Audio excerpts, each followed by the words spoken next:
কাজ সম্পর্কে কোনো পূর্ব ধারণা ছাড়াই বিদেশে যাচ্ছেন বেশিরভাগ কর্মী, যা মোট জনশক্তি রপ্তানির 87% বলে বলছে গবেষণা প্রতিষ্ঠান সিপিডি।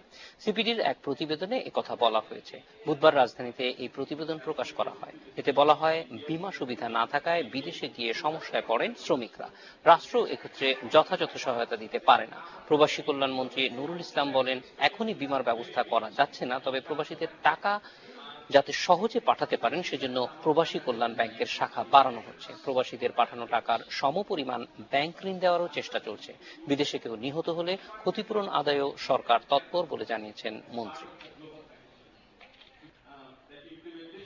পরবর্তীতে তার পরিবারকে আমরা 3 লক্ষ টাকা কম্পেনসেশন দিই, প্লাস যদি তারা কোনো ভালো ইয়েতে চাকরি করে তাদের সাথে আমরা যোগাযোগ রক্ষা করে তাদের থেকে কিছু আদায় করতে বললে তাকে তার পরিবারকে আমরা দিয়ে দিই।